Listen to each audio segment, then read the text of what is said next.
What's up, everybody, and welcome back to the Frickin' Uncultured podcast, where we beat dead horses, talking about other things than video games, but still only talk about video games. So yeah, we do a lot of fun stuff here. I am Chandler, and I am joined by my good buddy Andy. As always, Andy, how are we doing today? I'm doing good, man. Excited for another episode Yep, where we talk about solely video games. yep. And then also, based off of our last week's episode, we have our third host, Quincy. Quincy, how are you doing? Oh, I guess his mic's He's not on. Oh yeah, he's a little camera shy. I'm sorry, Okay, guys. we'll get So him. We'll yeah, get him eventually. We'll get yeah, him one day. yep. One day he's our poochie, basically. So, but Andy, how's it been? What you been doing this week, and you been up to anything fun? uh, nothing super crazy, man. I got a lot going on personally, which you know all that going on. So Yep. nothing super crazy. Been playing. Got back into like Apex Legends. Hmm. Unfortunately, I guess. But I bought. So I guess the newest thing for me is I bought that PlayStation Portal. But I got that Yes. 30th anniversary one, and I haven't had luck with the Portal because I bought it when it came out, and it wasn't for me. But Hmm. I got this one, and I was like, this is a collector's piece. I'll just keep it, in the box, keep it aside, and it was already opened, so I was like, I'll give it a shot, and it works a lot better with the PS5 Pro. I mean, surprisingly, but not surprisingly, I guess. Yeah. So, been enjoying messing with that. Been digging into a couple games, playing a lot more Balatro with it. Really just kind of seeing what all it can do. But Hmm. the big announcement, I guess, is what I've been up to is your big announcement for the I guess this week, kind of the upgrade you got. So Yeah. Yeah. So, do you want me to go ahead and take over? go for it. It's all you, man. Okay. Didn't know if you had anything else you wanted to say. So, Nope. Quincy, you got anything? Good talk. All right. Anyway, so yeah, I went over to Andy's house yesterday and finally upgraded our PC, my wife and my PC. So now I have a more powerful piece of hardware. I'm going to be able to get a better video quality and gaming quality for the personal channel over at Neon L. John's. Plug, plug, plug, plug. So yeah, look forward to it because I'm going to start making proper, nice videos. So long as I can learn how to edit and continue to grow in my editing field and continue to learn new things with it. So, That, and I saw your introduction video. It actually popped up in my feed, so I got to watch that and kind of see the oh, did you progression. watch it? Yeah, I did. I watched the little progression and kind of not roadmap, but what you want to do with the channel. So it was nice to see. And yes, I saw all the freaking uncultured plugs in there too, so that was nice. So Yeah, plug, plug, plug, plug, plug. So yeah, no. In case, so at the time of this recording, the same day I uploaded a new video to my personal channel talking about what I want the channel to be. So if y'all are interested in what Neon Johns is going to become, make sure you go check out that video because I go into it a little bit more in depth in that video. So cool. Yeah. No, I need the honestly now I kind of want to do the same thing. Like I need to set that ground and framework and stuff like that. And I've already got a bunch of videos on mine. I say a bunch. I've got a handful of them, I should say, but mhm. I've got more. I just recorded my first video for the Insanity, which that was fun. I'm actually really happy with how that video is turning out. So I'm excited to upload that and kind of share that one too. Oh yeah, no, I got a fun one going up tomorrow over on Neon Johns that you're going to enjoy watching as well. I can promise you that. I'm So, excited. I'll have to check it out for sure. So. so Andy, did you have anything else you wanted to talk about before we hop into today's topic? No, we got an interesting topic today. This one's gonna be fun because this one, Mhm. obviously, it kind of builds that foundation of why we do what we do. Like in all Mhm. fairness, like this is kind of why we were so hooked in this. So I'll let you take the reins on it, man. This one's all you. So Okay, so today's topic, we are still not switching it up. We're not talking about movies. We're not talking about books. We're not talking about TV shows. We're still talking about video games. yep. So let's get right into it, man. There's no beating around the bush on this podcast either. So we are going to be talking about today the games that Andy and I have lost time in. Games that we have just sunk numerous hours into, and why we love these games and why they have just captivated us and held our attention as much as they did. So, Oh yeah. And there's I wanna preface one thing here is this isn't just I don't want it to sound like this is the one where we've sunk the most hours into these games. This is, I mean, we've put time into these games, but like I didn't want to just include games that I've literally put thousands upon thousands and thousands of hours in. Hmm. This is something where for me, I look at it in the sense of these were worlds that kind of I got absorbed into. Like these were Yeah. universes that really kind of took took over for me. You know, I could have thrown Binding of Isaac up here, or I could have put up Killer Instinct or Apex Legends at this point because I Hmm. literally have thousands and thousands of hours. But for me, when I look at this topic, I see it as more as the world just engrossed me so much that I couldn't get enough. Yeah, things that we just literally got lost in. So Yes. yeah, that's I'm in the same boat with you. That's how I'm viewing it too. So Okay. I probably should have prefaced that a little bit better and said that a little bit better. But you know what? It's whatever. We roll with the punches on this podcast. I'm just naming everything we do on this podcast today. So I just wanted to clarify that. I wanted to make sure we're all on the same page. So, yep. All right.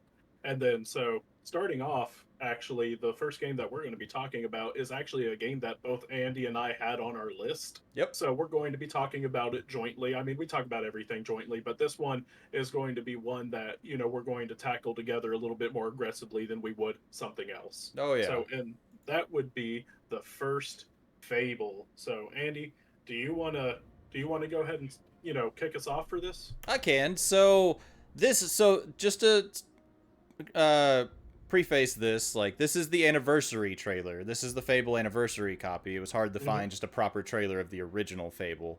But this was one like again, like Albion was an incredible universe to dive into, and it was for me one of the few games that really opened up to freedom. There's Yep. so much we can do in this game. There's so much to explore and just uh to experience. You know, it was nice to finally see a game where a proper karma system played into effect, and Hmm. every decision you made really felt like there was an impact to it. I couldn't stop playing this game. In all fairness, I played this game so much when it came out on the original Xbox. But when the Hmm. anniversary edition came out, I picked it back up again, started from square one, and got all the achievements on it on the 360. Like Oh, I nice, I nice. could not stop playing this game. I love this game, and to be honest, love him or hate him, I am a big fan of Peter Molyneux. Yeah. He likes to overpromise. He likes to do a lot of that stuff, and you He's know a very controversial figure in the gaming industry. he is. But I respect, even with all the overpromises and everything, I would not have Fable if it wasn't for his vision and what he brought to the table. So like I Yeah. give him credit where credit's due there. So No, that's fair, and I can agree with you on that. Like, yes, he is. He's a little goofy. Um, but I'm just going to say that. But yes, this wouldn't exist without him. It really wouldn't. So, but yeah, man, Fable is iconic to me. I have spent countless hours, and I've played through it so many times. Fun fact, though, I actually have not played the anniversary edition, even though I own it. I've only played the original. oh yeah, no, the anniversary edition was very well done. Like it's dated for sure, but they did a good job bringing it back to life, man. Oh yeah, no, I want to hop into it. And honestly, watching this trailer makes me want to hop back into it. And I know that they added some extra missions and stuff in the anniversary edition, but yeah, no, the original Fable though, it just sticks out in my mind for so many different reasons. Like Jack of Blades, which is one of the main antagonists of the game. His look is that's him right there. Yep. He's I keep saying iconic, but there's no other word for it. Like I see it and I look at it and it's just engraved in my brain. I know. And then another thing that, whenever I was younger and everything that stood out to me in this game is whenever you beat, larger bosses, some of the main bosses, you get trophies put up in your, house and Yep. stuff like that for the bosses that you beat. And to me, that blew my mind. It was like looking at my achievements before we had achievement A systems proper in video achievement games. system. Yep. Yeah. Yeah, exactly.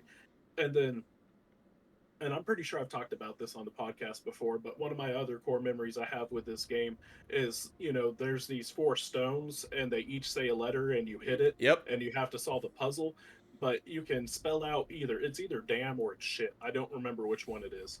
But you can hit them so that it spells out those and it's like it spells it out, says the word, and then you hear a howl from a Balverine, and you get attacked by Balverines for spelling out dirty words in Fable. And so, yeah, that one, I remember finding that on my own and just thought it was the funniest thing ever. And that's what makes these games so charming, is the little details that make it so enjoyable. I know Fable 2 and 3 were a little bit more controversial and not as well received, but I loved all of them. But even like when Fable 2 came out, and I remember I got the anniversary edition, or the collector's, the premium edition, whatever it was, but it came with the Master Chief skin.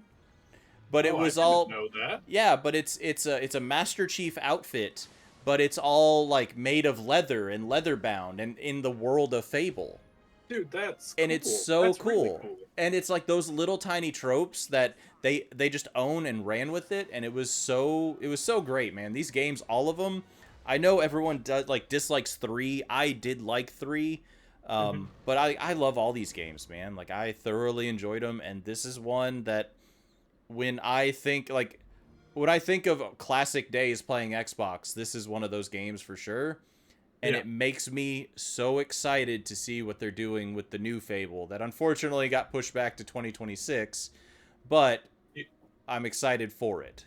You know, and I'll say this though too. I'm kind of glad that it got pushed back because if it needs more time in the oven, developers take your time. There has been too many games that have launched prematurely and it has ruined them. So, if Playground Games needs more time to cook Fable, let them cook, man. That's And all I'm saying. And uh, then not only that though, but this year is going to be filled with games, especially since the Switch 2 is coming out. We got all of these big titles from PlayStation and Xbox already. So I'm not really complaining because there's already too much. no, I mean, I'm with you. It's that conundrum that every gamer goes through, that, I want it now, but I want it to be good, so you got to have Hmm. that balance. So I mean, I'm not upset that it got pushed back to 2026, but I'm disappointed that I have to wait, but this will be a game that I absolutely think will be worth the wait. I don't know if you saw the pre-alpha build videos that they released for it, but Not yet. even I've been wanting to watch them. even in pre-alpha, that game looks amazing. Like it Yeah, looks like it's pretty solid, so I'm excited to see what all they do with it. because didn't they drop the pre-alpha videos the same day they announced the delay? Yep. Okay. Honestly, though, if it because I had a feeling this game was already slated towards the end of this year anyway. So if anything, we're probably going to see this game pretty early next year, that or mid next year. Most likely. I would like to see it early next year, like the sooner the better, but Hmm. this is a Well, huge Microsoft flagship title, so they're going to do it, they're going to do it right. So, another reason I think it got delayed though is I think it's so that way they can simultaneously launch a PS5 copy along with an Xbox copy. it wouldn't surprise me. There was another Yeah. game that they talked about getting delayed because of they wanted to release it on both platforms. I can't remember what that game was. Hmm. They just announced that the other day. That's why it got delayed. But that's another topic. So. Yeah, that's a whole different topic. Xbox is doing a lot of changes right now, and we could talk about them for countless videos with Oh the yeah. stuff they've got going on. So, but we're just going to go ahead and move on. So, Cool. Well, I guess I'll take the reins on the next one. So yep. this one, I'm just gonna get this one out of the way. This one really isn't a surprise to anyone. It shouldn't be a surprise to anyone. But one of the games that I lost more hours than to in anything was Final Fantasy VII. Like, this shouldn't be a surprise to anybody. There's nothing here that I can't say that I haven't already said. This game has absolutely just kind of taken over from day one. I remember when I was younger, my brother actually rented this from Blockbuster, aging Hmm. myself there. But Hey, I remember Blockbuster, man. So he it's all he good. he rented this from Blockbuster and didn't even know really what he was getting into and stuff like that. And I remember he played it and he was just like, "This game's terrible. It's horrible. The combat's stupid. Blah blah blah. This, that, and the other." And I was like, "Okay." And I took his word for it. Like, I didn't play the game. I didn't even see him play it. I just was like, "Okay, you do you." Like, I wasn't involved in that whole interaction. And I remember Yeah. later, like probably a year later, I was in high school and I was talking to a buddy of mine, a new friend. We actually just became friends, and we were talking about video games, and he was like, have you played Final Fantasy VII? And I was like, I haven't. I don't know anything on it, blah, blah, blah. And he was like, I'm going to bring it tomorrow. I'm going to let you borrow it. You need to play this. And I played it and just got hooked. And I remember the soonest I could go buy my own copy, I did.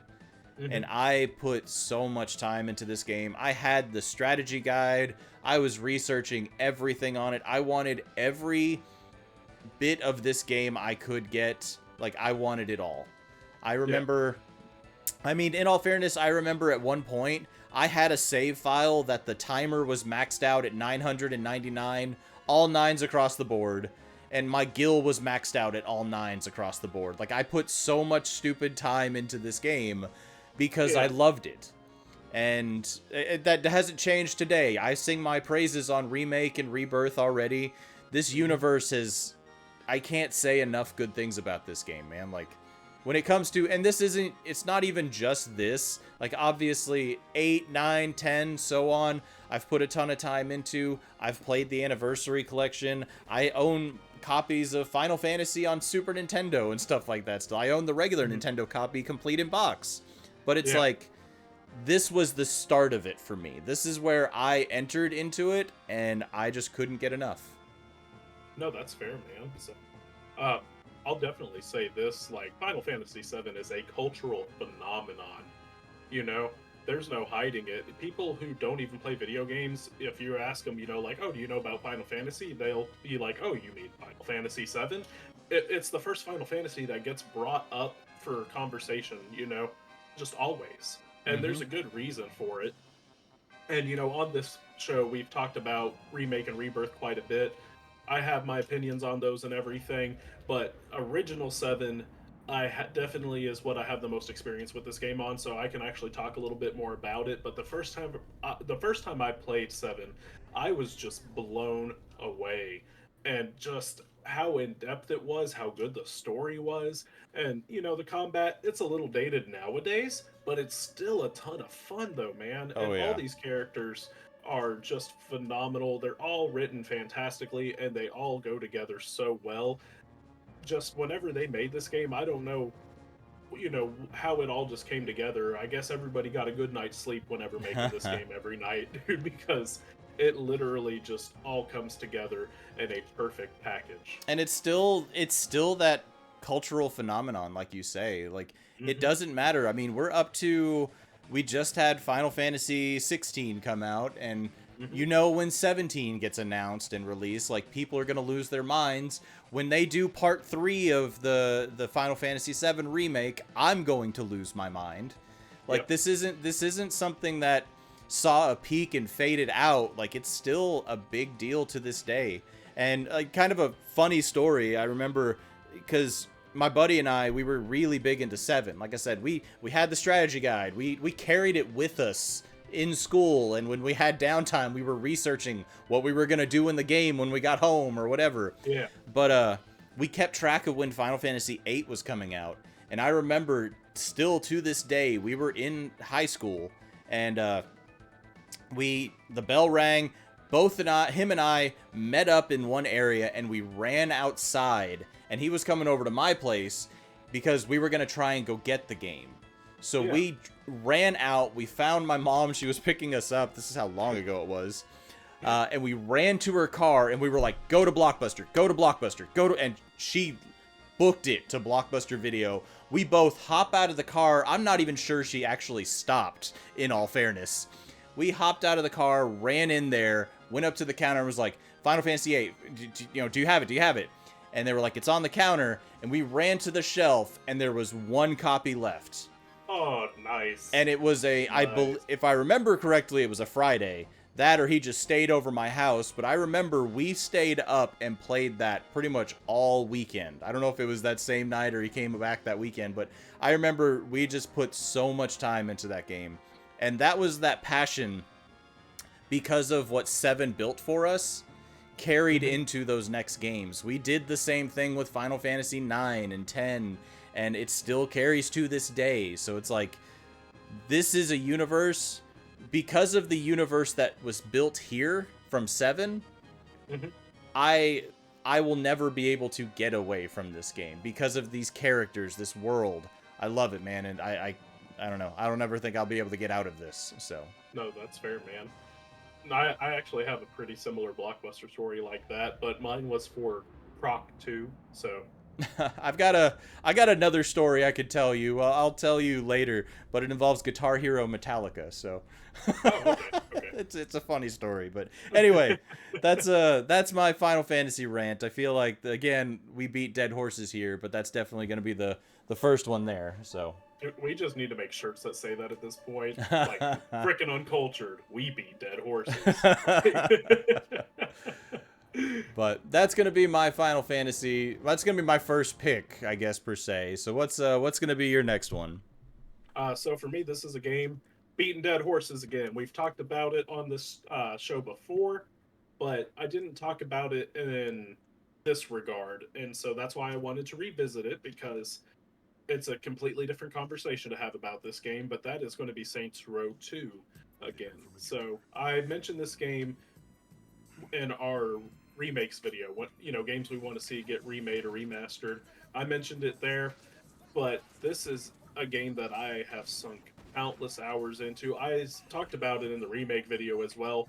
I spent an entire summer just playing this game all the way through, over and over, doing everything I could, exploring the world. And there's still things in the world that stick out to me to this day, like going up to the top of the mountain where the campsite is and finding a hockey mask in the cabin and being like, oh, does Jason spawn in the spot, and having that speculation and everything, that Grand Theft Auto Bigfoot speculation, thinking that Jason is going to spawn on the map and try to kill me and stuff. And then of course people modded it and uploaded it to YouTube that Jason was going to come and kill you if you went up to the campsite in Saints Row 2. And I believed it, because I didn't know what modding was. So I would be up there for countless hours trying to figure out how to get Jason to spawn, only to eventually realize that it was fake. But, Yeah. and then you also got like the spot where you drive out to sea, and if you hit it just right, a giant bunny rises up out of the ocean. You also have the island that has the baby Loch Ness monster that swims around, and the carcass of a larger one. So it's just filled with so many fun and little stuff that just has stuck with me to this day. That this is just implanted in my psyche, dude. This game is amazing. It's a ton of fun. Taking out the different gangs, like Sons of Samdi and the Brotherhood and the Ronin, Ultor. It's just so much fun, dude. Having all of these enemies that are after you and after your head, and you're just taking them on one by one, and taking them down a peg and getting rid of them. It is fantastic, and in my opinion, is still the best Saints Row to this day. I agree, man. Like I really liked the first 2 Saints Row, and I mean even the first one was good. It was just bare bones compared to what 2 brought to the table, for sure. But man, it's just these games are so good. Like I don't know, man, there's something about being a part of the Saints, and like I don't know, it was so enjoyable, man. Like I love everything. These games don't take themselves seriously. Like I mean, like you said, there's all those goofy Easter eggs. Like I've sung the praises of the insurance fraud game mode and just running into oncoming traffic and going flying down the road. Like I love these games. And again, this is another one I lost plenty of time in. Another buddy of mine, we worked together. After we'd get off work, we'd jump online and play Saints Row 2 multiplayer and just cause havoc and chaos. And I still give him shit to this day, because we were driving in one of the cars. I was driving and just going through traffic, going through all the traffic crazy. And he pulled out a rocket launcher and he's shooting rockets, while just driving down the street. And then he decides, what happens if I shoot the rocket launcher at the hood of our car while driving? Hey, that sounds like a valid question. Well, we found out, and it was hilarious. But I give him shit all day. Like, to this day, I still give him shit about that, so. I'm just saying, man had a hypothesis, and he tested that hypothesis. Yeah, he did. And he's good at that too, trust me. We steal with those hypotheses to this day. We still deal with him experimenting in that regard, I guess. But yeah, no, this is another game that, man, there's not enough good things to say about it. So. Oh yeah, and this is also the one too that would introduce a bunch of mainstays to the franchise as well. Like this introduced Shondi and Pierce, and they're mainstays in this franchise now. So, and then also it gave you more Johnny Gat. Johnny Gat was in the first game, but Johnny Gat really shines in 2. So yeah, no, it's just this game is so much fun, and the character customization was great. Like you could fully customize. Like I don't know, man, it wasn't what Grand Theft Auto was, but it was more enjoyable and fun than Grand Theft Auto was, in my opinion. Like GTA is a great game, especially the classic games. Like, but like the classic games like Grand Theft Auto 1 and 2 are their own right, in my opinion, obviously, with the top-down view. They were fun, but they're not as immersive. But, like, when Grand Theft Auto 3 came out, and then we got Vice City, and then San Andreas, and it's like, those games were fun. They were very serious, but they were fun. These are just goofy fun. You want to just unwind and just cause chaos and crash a helicopter and, like, do all sorts of crazy stuff. You can do them in both games. Yeah. But this is where it's going to be enjoyable, in my opinion. This is where you're going to be laughing by the end of it. Well, this, in my opinion, too, though, for Saints Row 2, it walks a fine line of serious and comedic, and it does it extremely well. Oh, yeah. But it's not to the serious tone of what Grand Theft Auto is. Yeah, no. It's still, like, the first 2 were still serious, quote-unquote, games, but you were still laughing at what was going on in the game because of how goofy serious it was. In GTA, like, you're actually doing, all these different things, but you're watching, like, a drama. You're watching a real movie go on. In this one, it's like, okay, that's kind of good. Yeah, I need to go hunt down these guys, and I need 2 guys with rocket launchers in the back of my pickup truck. Like, it's like, come on, man. Like, that's funny to me, so. Yeah, no, I agree with you. And would love to see this franchise get its due credit again someday. So. Agreed. But what's your next one, Andy? What's the next game that you have lost just your life into? So this is one I haven't brought up on the podcast before. So I mean, we've talked about this game. Like, these games have made topics but it's not one I've sung the praises of. And in all fairness, I really should.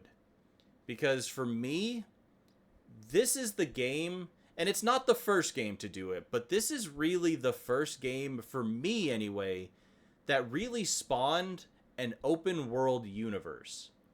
There, we grew up playing games, and we played into these universes and stuff like that. But this was the first time I ever played a video game, and I thought to myself, holy crap, I can go anywhere and actually do anything. And to me, what's up? I just thought about can you see those mountains in the distance? But I mean, in all fairness, there is that moment in this game. Yeah. But to me, it's like, I remember being so just drawn into this because there was so much I could do. There was nothing to hold me back.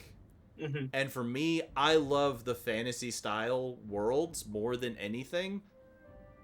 So the Elder Scrolls Morrowind is one that I cannot sing its praises enough because I fell in love with this universe.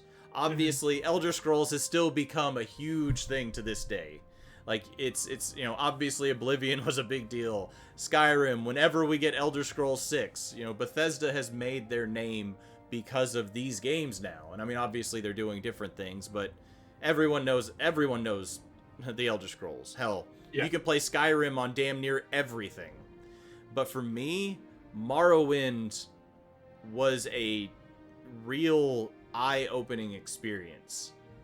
I've never experienced a game like this before. When I first picked this game up, I was just completely blown away. A first-person experience, and I can go and explore and do whatever I want. Count me in.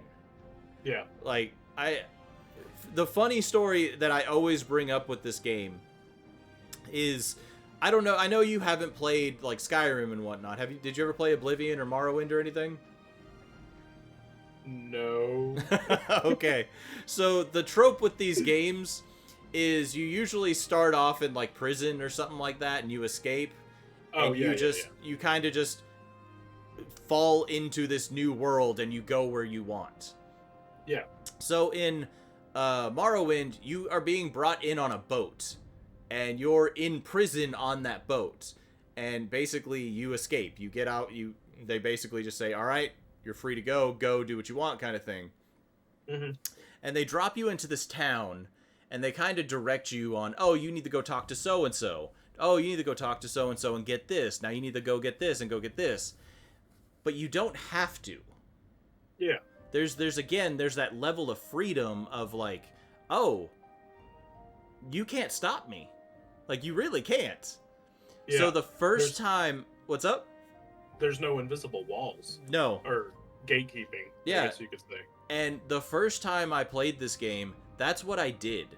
Is I literally just jumped off the boat, turned a direction, and went. And I put hundreds of hours into this game on a file that I was not doing anything storyline related. So my question then is does the game become more difficult if you choose not to do the things they've told you to do? So, yes, and I'll explain. Okay. But like so my thing was I wanted to explore. I wanted to see the world. I wanted to talk to people. You can still do side quests. You can still do things in the game. Yeah. But the catch to it is it gets to a point where you can do so much you can ruin your game. What do you mean? So, for example, one of the first quests you get in Morrowind is you talk to someone and they're like, "Hey, I need you to go pick up this item for me. I lost it in a cave. I don't know where it is. There's enemies in that cave, but I need you to go get that item and bring it back for me." That's so one a of standard fetch quest. Yeah, that's the first mission in the game. Mm-hmm. So, during my exploration of just having fun and doing what I want, apparently I found that cave. Oh, really? And I found that item, and I sold it to somebody randomly.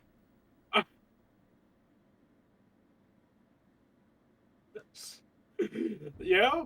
And the best part is, I don't know who I did it to. Yeah? So I can't get that item now. So you locked yourself out of finishing that quest. Yep. And that's the starting of the game.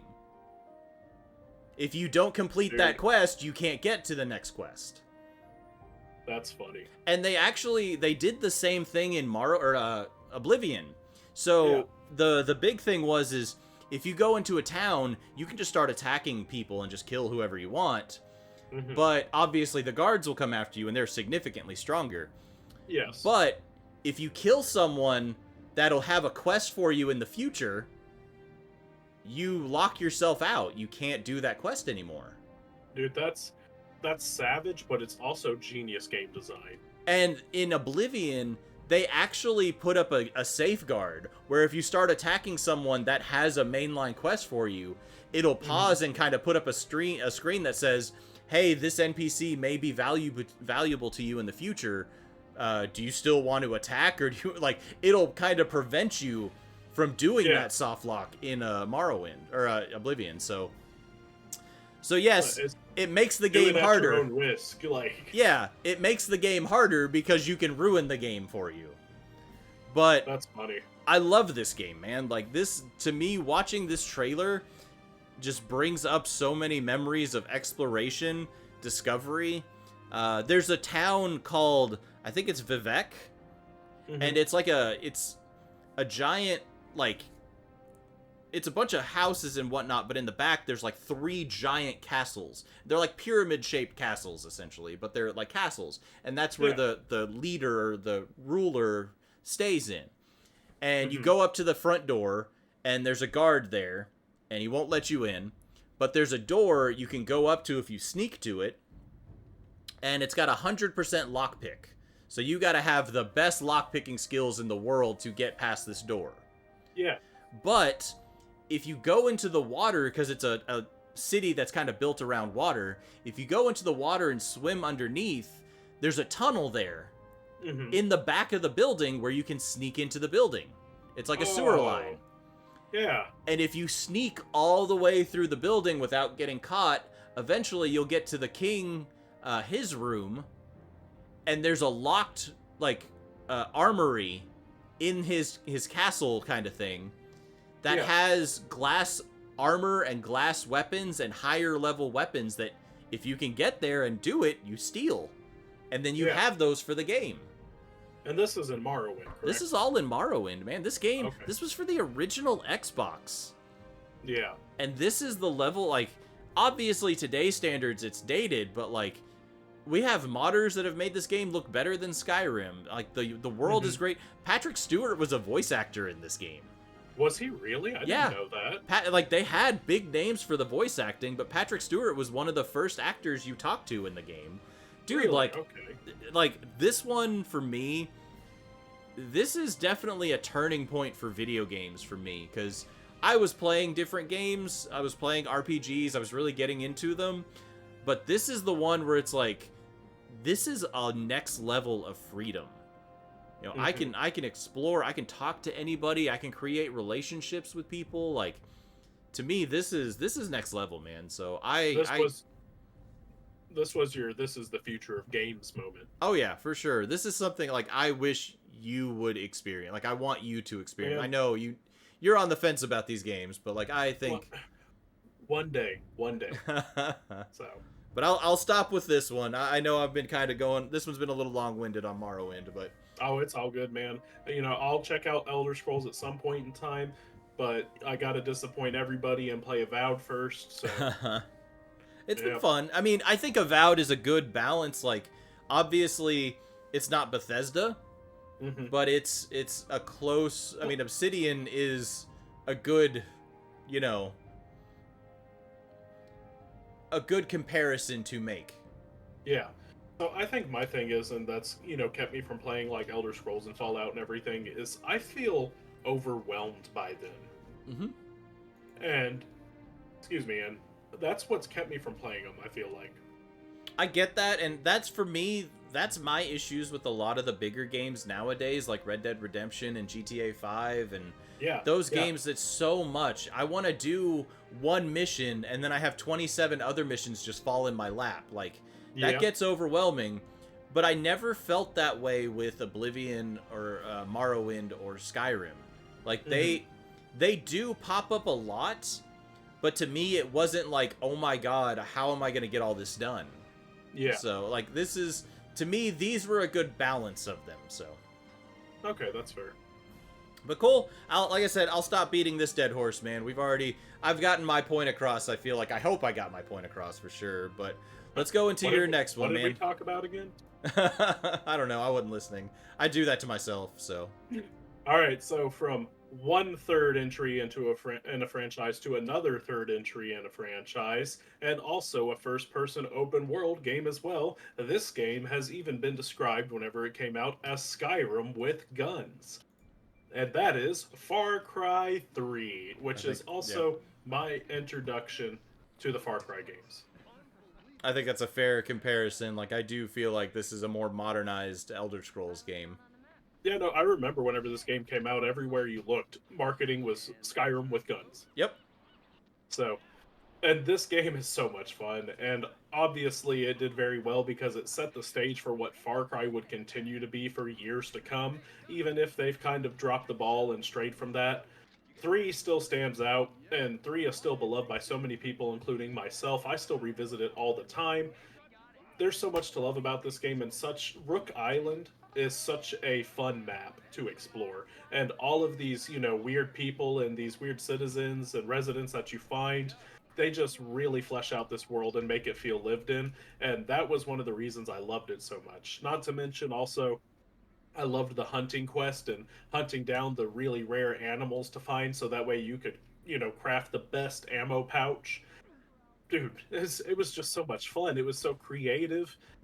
I loved it to death, and that's why I'm shocked. I haven't played something like Skyrim or Fallout because I love the Far Cry games so much, and they're pretty comparable in my opinion. Some people may argue with me on that, but for the most part, though, that once you get down to the structure of them, they are very, very similar. No, I agree. I think for me, like, before I forget, like, Far Cry 3 was my favorite of them. Like, I played 4, I played 5, I didn't play 6. But Hmm. out of all of them, and I did enjoy 4 and 5, 3 was my favorite. And I even played the originals back on Xbox when it was, what was it, Far Cry Oh, Instinct? Instinct, and yeah, yeah. Yeah. Like, I played those and I didn't even care for those. They felt very clunky and they didn't, I don't know, it didn't work as well in my opinion. But they were gorgeous games. I remember the first one being beautiful. Yeah. But this is the one where I felt sucked into the world. Because yeah, this is a huge island. It's all to explore. You're on your own, and you got to figure out what you're gonna do. Like, yeah, Hmm. this one's a big one for me too, especially 3. So, Dude, I want to play it again. Just watching this trailer, well, like I forgot three how is a good ton the of fun. trailer was, to be honest. Like, I'm just watching Oh the yeah, trailer, like, holy shit, God, 2012, man, game's 12 yeah. years old, or And 13 then years old also almost. something else that always stuck out to me too is your skill tree in that game. Every time you got a new skill, it was actually a new tattoo on your forearm, Yep. and that was so cool to me. This game was very inventive and very creative, and you know, Michael Mando or Mondo, I don't know how you pronounce his last name, as Voss. Perfect casting choice. And I know we've talked about Breaking Bad, before, but Better Call Saul, which I know you have your reservations on watching it, the guy who plays, Michael Mondo or Mando, who plays Voss, is actually in Better Call Saul, and he is one of the best characters Hmm. in the show. Okay. I mean, I love Breaking Bad, but yeah, I was kind of on the fence about Better Call Saul, even though I've heard good things by the end of it. I Oh, know by the end it definitely picked up from what I've heard. So, in my opinion, and little side tangent and everything, Breaking Bad is still a better show, but Better Call Saul has a better flow to it, and it's more entertaining to watch. And I feel like that's because Vince Gilligan, had hit his stride with Breaking Bad and realized what worked, and so there wasn't any, like testing pressure plates and everything to see how it would go. So Better Call Saul flows a lot better than Breaking Bad, in my opinion. okay. But I mean, that's a tough show to beat in my opinion, man. Breaking Bad It is is, it's one of the but best. but I'm telling you, man, you need to give Better Call Saul a shot at some point in time. I promise you won't be disappointed. Yeah. I just Breaking Bad is definitely one of those shows I wish I could watch over for the first time. Oh, me too, dude. Me too. 100%. That is such a good show.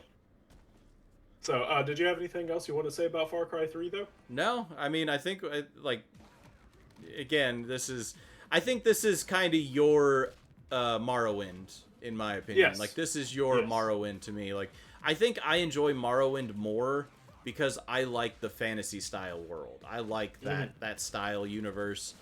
This is still enjoyable, but if I had a choice, I would pick Morrowind over it because I like the swords, the shields, the magic, the Hmm. fantasy.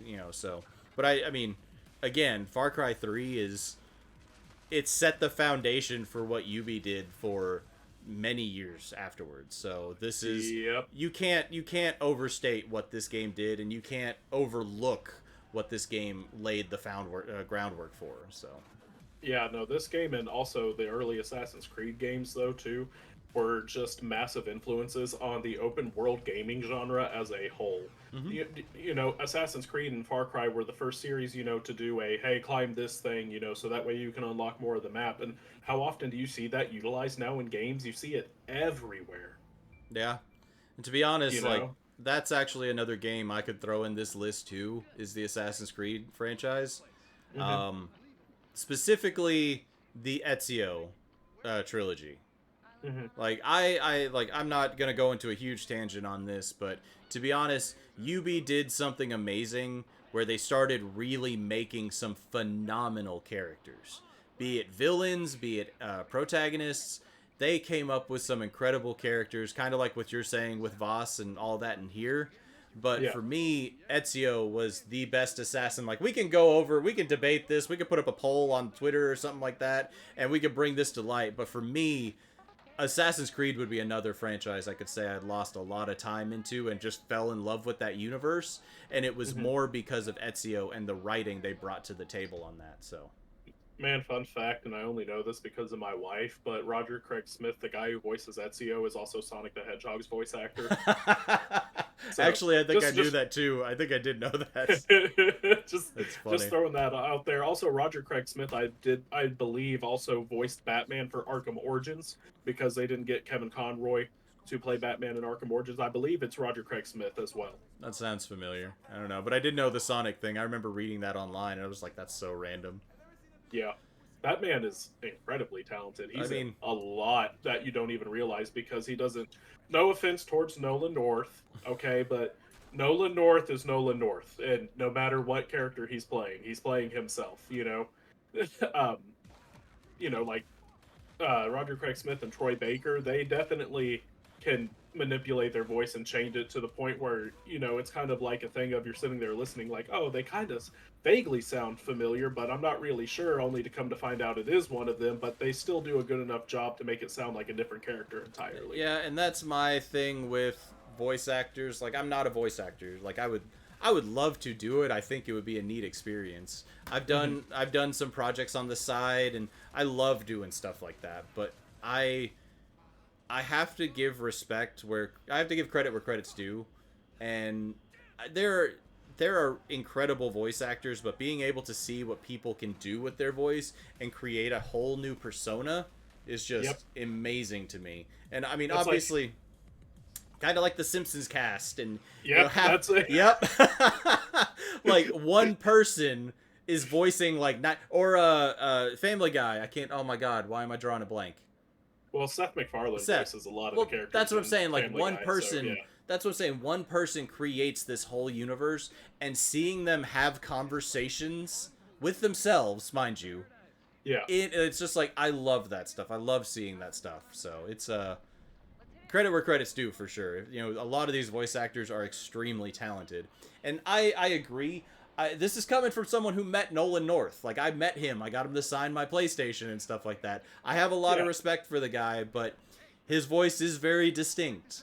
Because Yes. I think I was saying, I think it was the game Dark Void. He voices the Hmm. character in Dark Void, and I was like, why is Nathan Drake the main character in Dark Void?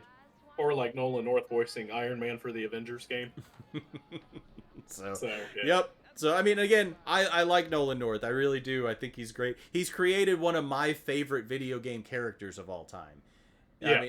mean, Nathan Drake is one of my favorites. I love that character. I've stated that here before. But Man, like, that's a he's got whole a other very topic we could do. that is. But again, Yeah. he's got a very distinct voice. So, but that's the last I'll say on that part. Alrighty. So, well, let's move on to your next one, Andy. What you So got for us? I think this one, I didn't actually tell you what my picks were. No, you did not. So I think this one, I think it'll surprise you, but I don't think I, it'll surprise you. I already see it because I see more Yeah, behind the scenes than yeah, all of you guys do. So I already see what it is, yeah. and yeah, no, you are absolutely correct. I'm surprised, but I'm also not surprised. So this is one that, like, I can't state enough, and I'm picking the remake here. Yes. But I am talking about the universe as a whole. Silent Hill is, come on, hands down, one of the best universes out there. I don't know Hmm. if I'd want to visit. I'm just saying, if I saw the sign on the side of the road, I'd probably keep going past. Yeah. But, like, come on, man. These games in general are so good. And they've had some hits, they've had some misses. Like, I'll be upfront, there are some Silent Hill games I'm not a huge fan of. Hmm. But there are so many more games that are just home runs every single time. And I am fortunate enough to say I got to see them bring the vision of Silent Hill 2 to modern days. and I got to relive this experience for another time. I knew the story of this game. Like, I still have my PS2 copy of Silent Hill 2. Yeah. But we don't get the opportunity to see these fan favorite games that we played 20 plus years ago and see them brought to a modern console with modern technology and get to relive this. Like, this to me is a unicorn when it comes to video games, because we get these remakes and they always fall flat on their faces. And you can vouch for this. We talked about this remake when it first got announced. Not even officially announced, but rumors and speculation. And my first comment to you was I'm terrified because I don't want them to ruin that. Yeah. And no, I agree, because my first comment was, "Oh, Bloober Team?" Like, And like I played a bunch of Bloober games before. I had Layers of Fear. I played the Blair Witch game, and the one I always wanted to play but never did was the Medium. And yes. I went through a hunt to try and find that game. For some reason that was really difficult to find. But I liked Layers of Fear. Blair Witch I was kind of disappointed with. So from my perspective, I was like, I'm really scared that Bloober's not going to be able to deliver. Yep. And we kept watching trailers. Anytime a new trailer dropped, you and I were the first people talking about it. Like, we were always going back and forth. And every time we saw a trailer, my jaw was on the floor. And I remember when I played the Medium is the moment I told you Bloober's going to knock this out of the park. Yeah. That was the linchpin for me that was like, no, I see why they got the rights to do this, and I guarantee you this game is going to be 10 out of 10. And man, I am so grateful I got the chance to play it. So yeah, no, and also another thing too is that Bloober did a fantastic job taking all of this negative press and everything whenever it got leaked and it officially got announced and stuff. They took it on the chin, man, and they listened to the fans and they fixed the things that people had issues with.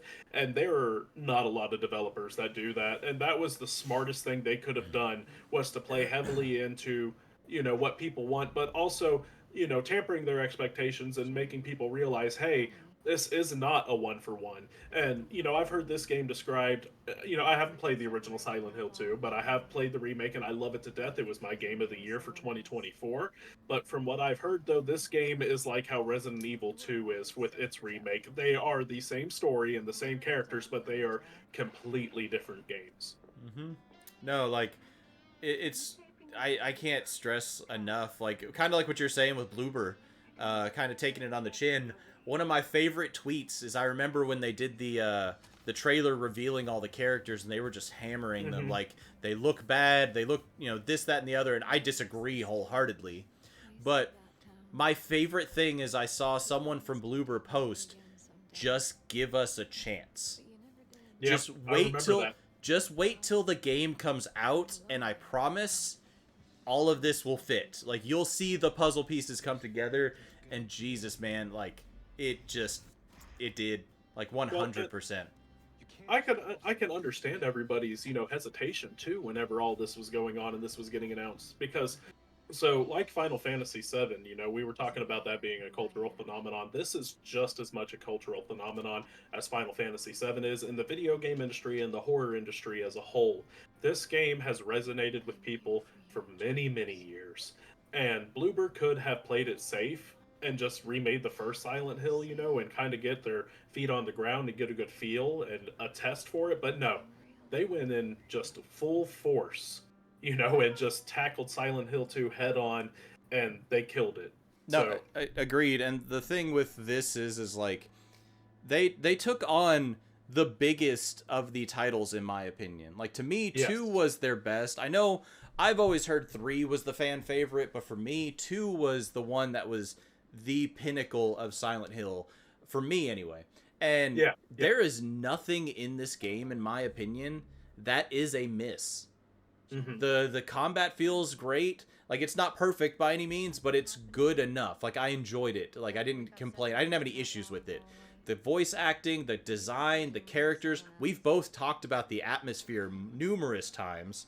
Oh yeah. The Oh yeah. soundtrack, the music in this game is just everything about this is they there was no stone that was unturned. Like, they made sure everything was just short of perfection, because if they kept going, they would have just made it worse.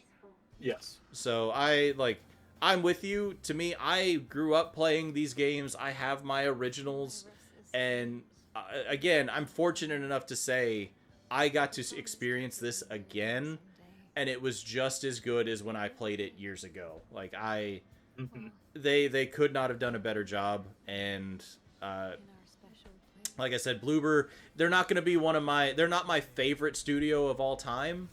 Yeah. But they are definitely in my top 5. Like, I'm excited to see what they do with Kronos. Is it Kronos? Yeah. The New Dawn. Yeah, I'm excited to see that. And Konami and Bloober just revealed that they've got a partnership to do another title. I don't know if they specifically said Silent Hill, but they said they're going to work together and do another title, which I am perfectly okay with. Like, right now, when Bloober announces something, it will absolutely be on my radar. Yeah. See, and I hope that whatever game that they're developing with Konami at this point, I hope it's another remake of one of the other titles in the franchise. Specifically, I would love to see The Room get remade, because The Room is so unique to me. But if Bloober also was just given the opportunity to make a new entry, whether it be a spin-off or like a numbered entry, like what if they made Silent Hill 5?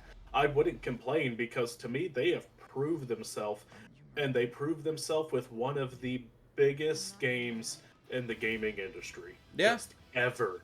And that is impressive.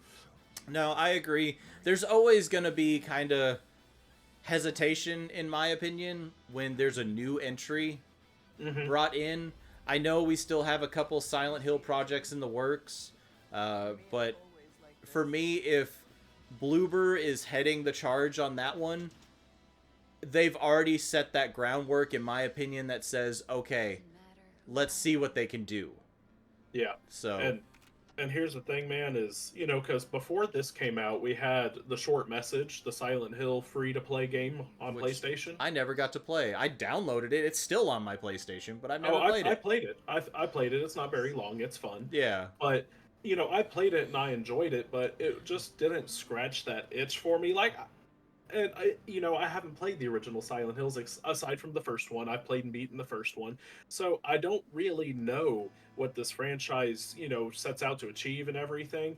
Short Message I enjoyed, but Silent Hill 2 remake scratched an itch I didn't know I had, and then not only that, though, it has set a craving in me for more. Oh yeah. So kind of a side tangent a little bit. It does apply to the topic, but did you ever play PT? Yes, I did play PT. Okay. I played the crap out of PT, Okay. dude. I played it numerous times. Okay, because that was kind of the foundation that started scratching that itch for me of, I want a real horror game. I want something that just gets under my skin. And I really hope Kojima starts giving us some info on OD, but I think that is something I'm going to be kind of looking out for, because I don't know if we're going to see another Silent Hill to this level in quite a while. Well, let Bloober cook, man. I mean, yeah. Well, I mean, obviously they've got other projects going. Yeah, and also we still don't know fully what Silent Hill F is. Yeah, that, and I'm holding reservation. I'm not instantly discounting it, but I just want to see. I want some kind of clarification on what it is. Give me. I know it looks like a new main line, but you know what? Just let me start giving me some info, Konami. Like, that's all I want. I'm a fan of this franchise. Regardless, I am gonna be invested. Like, if you tell me F's coming out, I'm gonna go pre-order it. Yeah. But I just want a little bit of info. Give me something. Give me a teaser. Give me something. Dude, I really hope that they do what they did with Metal Gear and do like a master collection with Silent Hill. They don't have to be remakes or anything, just ports of the games as a collection on one disc, like they did with Metal Gear. because these games are not readily available to the public, and that is a shame because I want to play them so badly, dude.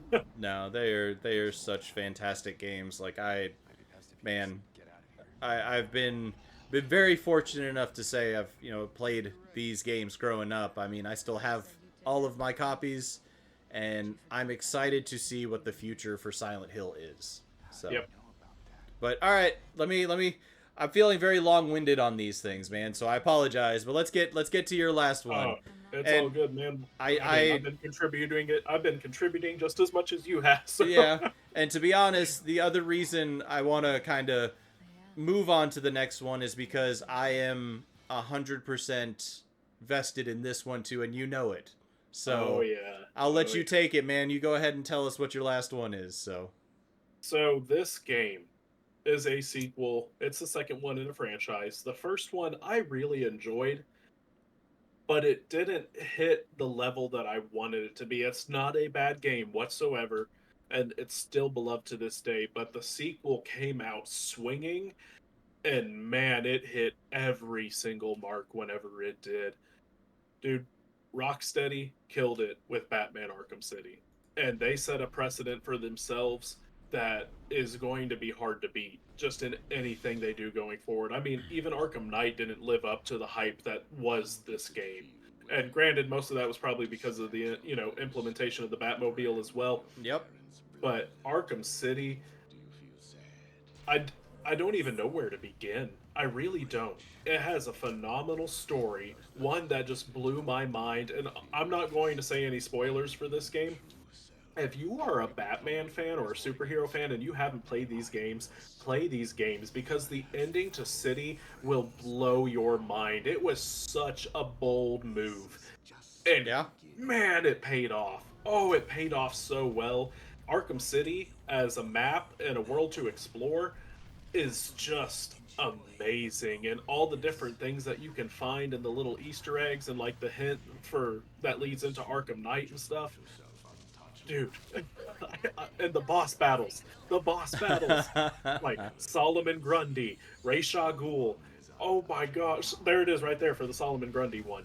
But oh my, dude, I can't. I don't know what else to say. Just I want to play this game again. Just No, watching like this trailer. I actually just purchased. I say just. It's been a bit, but I bought the Return the Arkham collection Yeah, because these games are perfection. Like for me, Arkham Asylum is a hard 9.5.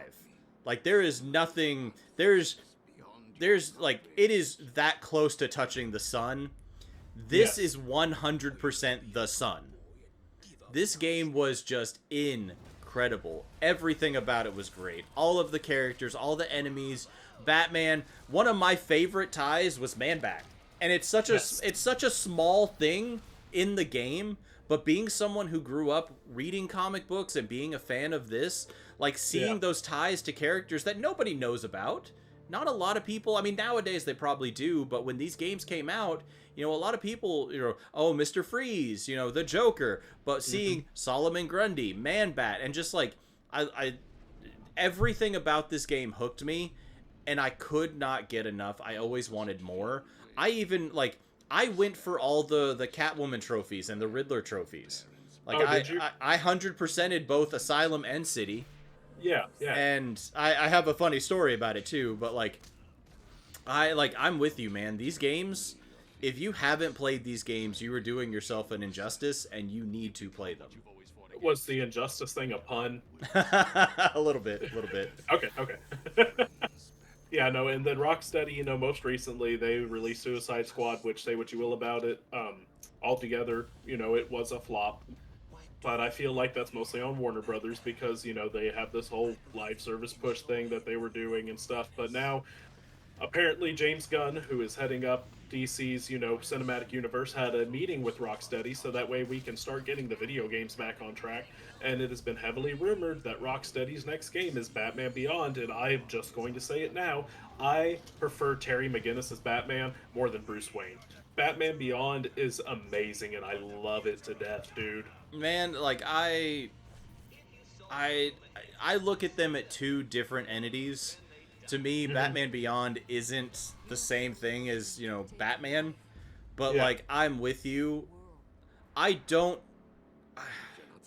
I want a Batman Beyond game, and I think it would be incredible.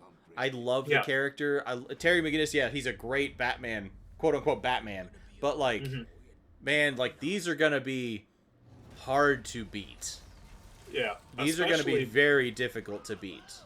So. Well, especially because also I think his name is Sefton Hill. He was, you know, one of the lead directors and one of the founders of Rocksteady. He's no longer with Rocksteady. Yep. You know, whatever they are doing next after Suicide Squad, they're going in blind with a high bar to meet. Just, you know, similar to like Bloober was with Silent Hill 2. You know, they are going to have some massive shoes to fill, and maybe it's tampered off a little bit expectation wise, considering the fact that Arkham Knight wasn't what everybody wanted it to be, and Suicide Squad, you know, was a little bit of a disaster. So maybe there's a tamper in expectations now. But whenever I think Rocksteady and I think of a Batman game, this is the first one that comes to mind. And so anything they do going forward is going to have to meet this quality. No, agreed. And I mean, just to reiterate, like, this is the second one of a series. Obviously, it started with Asylum, it went to City. Then they had Origins, which was developed by WB. Yep, it was published by WB and developed by Warner Brothers Montreal. Yeah, so it was a different entity. Origins was still good. It wasn't. It's not my favorite. It's good. It's worth playing. And then Night came out, and I was very disappointed in Night. Yeah, me too. Like, it was good. I finished the game. I wanted to do all the stuff. I almost got to the Nightfall protocol, but by the time I think I had a couple of the the missions where you gotta escort missions. Yes. I was done with it. I was just done with it, and I didn't want to do it. But with Asylum and City, these games are as close to perfection as you can get. And even these are games that are 12, 15 years old now. Like, yeah, they're a little old now. Like, but these are still better than a large majority of the games we see nowadays. Oh yeah, absolutely. And I can't stress enough, if you haven't played these, even if you're not the biggest Batman fan, if you just want a really good exploration, a good story, a phenomenal combat system, this is one to check out. Both of these, Asylum and City. Start with Asylum. I still say City is the better of the two games, especially with all the DLC, with the Harley Quinn and the Robin DLC. But Asylum really sets the groundwork for a phenomenal story. Well, also story-wise, though, you're not going to understand some of what's happening in City without playing Asylum. Yeah. So, yeah, play Asylum first if you haven't played these games, and then hop into City. Because you're going to love Asylum. It's basically a given. You know, it is a good game, but you are going to be mind-blown whenever you play City. So, this is one I lost a ton of time into. And it's Batman. You can't go wrong with these games. Like, these are kind of, we even talked about this, I think it was yesterday, actually, building your computer.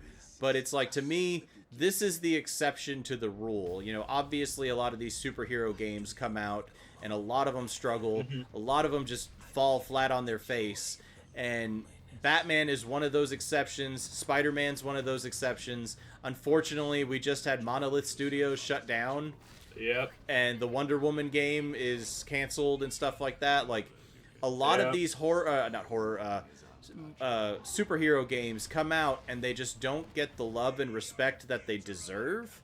Obviously, Marvel Avengers came out. It didn't do very well. Suicide Squad came out. It didn't do very well. But there are exceptions to that rule. And I promise you, this is one of them. And this is one that if you haven't, it needs to be on that list to play.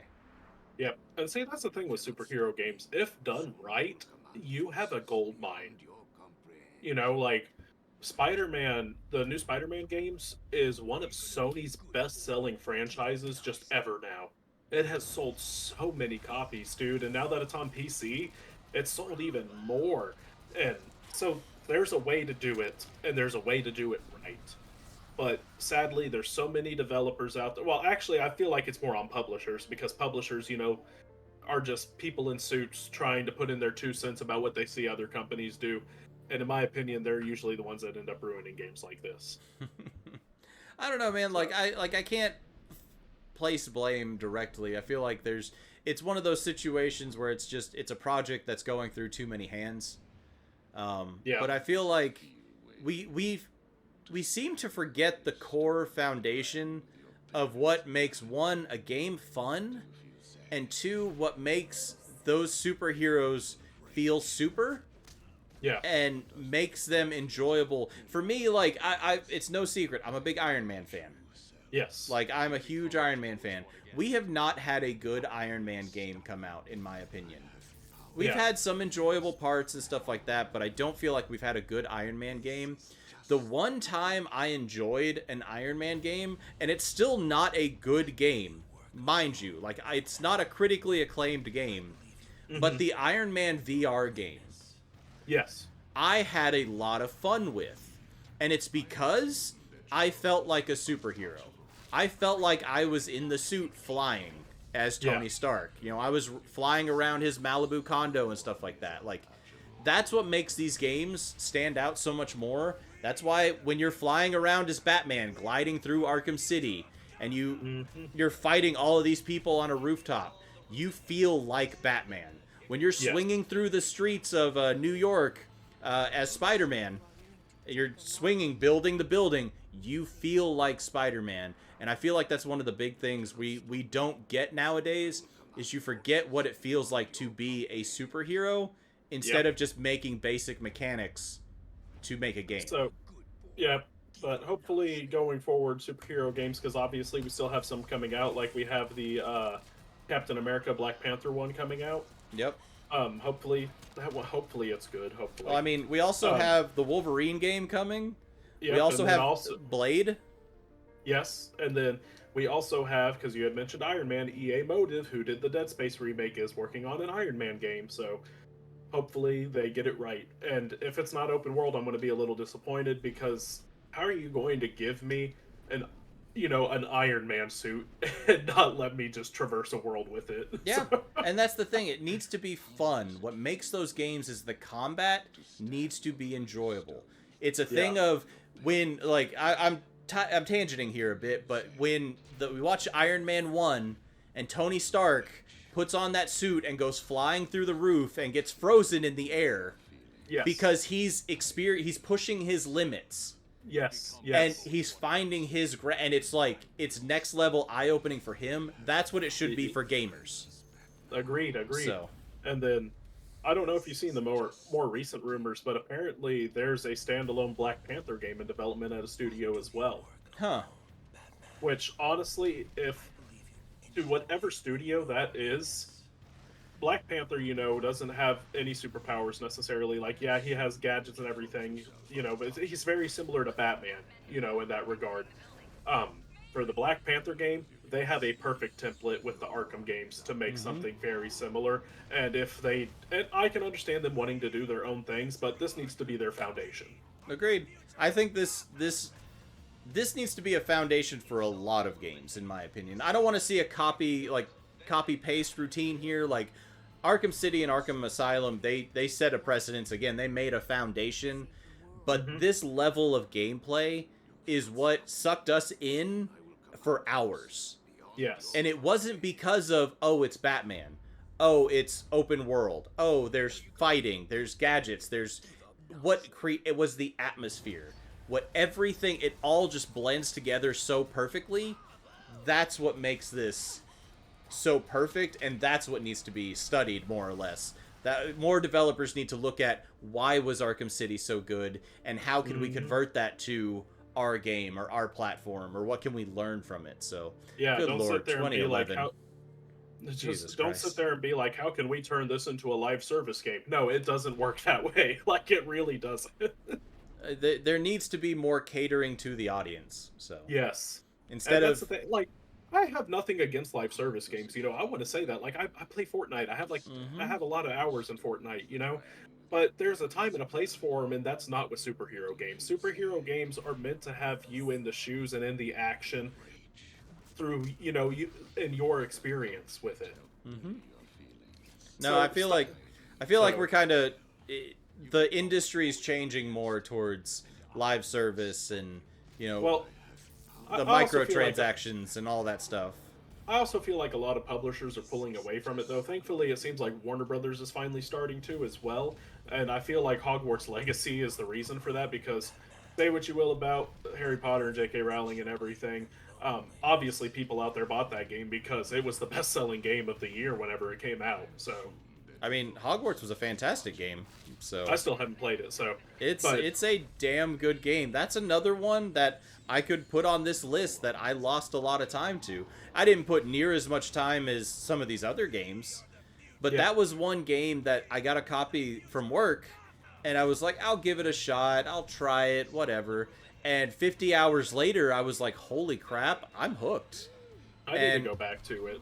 the only thing I didn't get trophy wise is in that game you have to be Oh, picked for all the houses, yes. and you have to do four different, I think it's four different endings or four different things as each house. So I know which one you're talking about. It's actually you have to get to like their secret room or something like that for each house, which apparently you can do that fairly quickly in each different playthrough. So that it actually doesn't require full blown playthroughs. Like you Okay. can go and get the trophy for each one in like an hour and a half or something like Okay. that. So if you went back and did that, you could platinum it in a day, honestly. Okay. I mean, that's the only thing I didn't do. Like I got everything. Did all the collectibles. I did the like I just couldn't stop playing that game. So that is one that is worth checking out. That's another one I could say I lost some Dude, time to. I bought it day one and I haven't even played it. So It's worth checking out, man. That's one I do recommend you should play. So it's on the. Honestly, it's probably going to be one I get to this year. I've been thinking about that, along with Star Wars Jedi Survivor, because Fallen Order was phenomenal, and I actually did. I put like 40 something hours into Survivor, but then Tears of the Kingdom came out and took up all my time, so I never finished it. I need to go back, but I'm just going to start over at this point because it's a 2-year-old game and I played it 2 years ago. fair So, enough. I don't think again like that is one I would say is absolutely worth checking out. So, yeah. but cool. I mean, anything else you want to cover on Batman or? No, I think I'm good, man. So, man, this has been a long episode. I didn't think that we were going to have this many talking points for each of these, honestly, but I'm not complaining about it. It was a ton of fun. Agreed. This has So, probably been our longest one so far. So, oh yeah. So, well, let's go ahead and wrap it up then. Did you have anything you want to say before I close this out? no, the only thing I really want to throw out there, guys, is as always, we appreciate you stopping by and watching. The cool Mhm. thing is we have actually been doing a lot of projects together. So we've been playing a lot of games together, and we're posting them on our channels right now. We've been Yep. contemplating doing some more short form content, but we're also uploading to our solo channels too. We've been playing a lot of single player horror games and just different games in general. The one thing I can stress more than anything is there's a lot on the table for both of us. So don't forget to Yes. check out both of our channels here down below. Mine is Your Madrigal. His on YouTube is Neon L. Johns. Um, Hmm. please go check us out. Hit that like, subscribe, all that stuff. Like there's man, it's been so exciting to be able to do a little bit more creative items. It's nice to be able to get out and do something different from the norm. And I'm all here for it. I know Chandler is as well. And I hope you guys are along for the ride too. Yeah, I'll say this, and it's actually something I said in my video that went up the day of this recording, which is, the explanation of my channel video, basically. We always say like, comment, and subscribe. And I mean, everybody says it. But my thing is, and this is for me personally, but I do feel like I speak on behalf of Andy and, some regard on this. The reason we ask y'all to like, comment, and subscribe is not because we want to see those numbers go up. Like, is it a nice little, rush of serotonin to see those numbers go up? Absolutely. Don't get me wrong. It 100% is. But we want your comments and your feedback, whether it be positive or negative, because, and this is something that I say a lot, but like I just say a lot in general, not on this podcast, but we won't grow unless we know. Mm-hmm. and that's the thing, and that's why we ask you guys to do this, because we want to be able to continue to entertain and grow a fan base of people that just want to talk games, and enjoy video games, because that's mine and Andy's favorite hobby, and we want to bring in those people to this atmosphere and everything, because it is a massive industry and there's a lot of people out there who do love it, and that's why we want y'all to do these things that we ask you to do, so that way you can be a part of it, and so that way we can continue to bring more people in and grow. Oh yeah. So And we want yeah. we this is like, let's be honest, we're adults. Like we've got thick skin. We're okay with feedback. Like I Yes. mean Yeah. I can only speak for myself there, but like I agree. I agree. we want the feedback. We want to know if we are doing something wrong. If you have feedback, the only way we're going to learn is by collaborating. And Yes. we would love to game with other channels. We were talking about trying to find some other channels to game with and collaborate, bringing some people in on the podcast to have these conversations. Like, we were looking for growth. We're not looking to be multimillionaires. We're not trying to, we're not We're not trying trying to to. yeah, we're not trying to retire off this. Yeah, we're not trying to be the next Markiplier or anything like that, or Well, like the next Jacksepticeye. well, you speak for yourself there, good sir. So no, but we're doing this for fun. We're doing this for us. If we can bring more people along for the ride, that's the win. Yeah. Like that's really what this is all about. We're doing this for fun. We started this podcast with 0 subscribers. Like, in all Yeah. fairness, that's how everyone starts. Like, in all fairness, Hmm. that's how everybody starts, but that's where we knew we were beginning. We didn't have a following beforehand. I have a Nope. Twitch channel. I think I'm up to like 100 and something followers on it, or I'm a little bit around there, maybe a little bit less. I don't even know. But I didn't advertise to those followers, "Hey, come here." I'm Yeah. not I'm not trying to build off of something. This is brand new for both of us. We both started at 0, and the only way we can go is up, and that's what we're trying to do. We're doing this while we're having fun. Yep. And that's the thing too, and I've said this multiple times, but we do this on top of having full-time jobs. Andy and I, both work 40 hours a week, sometimes more than 40 hours a week. We both work extremely hard. We both have lives outside of this and work as well. We have friends and family that we like to do things with. And so, that, in all honesty, it sometimes can be a chore. I won't lie, but that's how that we're invested in this and want to do this and want to see y'all be entertained, because we continue to keep doing it. So But in all fairness, too, to add to that, I mean, that's life, man. yeah, I it mean, is. that's And life. We all have our own things we've got going on. We all yeah. have. You make time for the things that are important to you. Yeah, and I'm not sitting here trying to say like, oh, these are all a problem and everything, and this is soaking up all my time and da da da da da. No, I'm not complaining about it. If I didn't want to do it, I wouldn't keep doing He's it. already So, all right. All right, so, you heard it here first, guys. We're hiring for the freaking Uncultured podcast. Chandler's already retiring on the what is it? It's our 12th yep, episode. yep, I'm out. Peace. So, yeah, no. If your name is Quincy, drop an application. There you go. Just down in the comments, drop an application in the comments if your name is Quincy, because yeah, we need a Quincy on this show now. Oh yeah, we'll have to figure out. I've got some ideas for that actually. I got some ideas, but Trust me, I do too. but all right. But no, that's all I've got, guys. Keep an eye out for the future. There's a lot of big plans. Where I can speak on our behalf for both of us. We're both excited for what's coming up in the future, and it's Hmm. we hope you guys are along for the ride. Yep, we still have to talk about the DBU at some point, Oh man. man, So I yeah. can't wait for that. I really want to save that for when Oh, like me too, me too. like So when it really starts to get the ball rolling, but hmm I don't want it to be a disappointment because I feel like that's one of those topics that's only enjoyable to us. yeah, but it's also one of those things that we don't want to announce what it is too early, because then because it's not going to happen anytime soon. Like, Yep, no. We need to start. Well, again, we'll talk off stream on that. But yeah, let's yeah, yeah, I'm yeah, good. I'm good if you want to wrap this up, man. This has been going on for quite a while, so yeah. let's let the No, people go. absolutely. So anyway, yeah.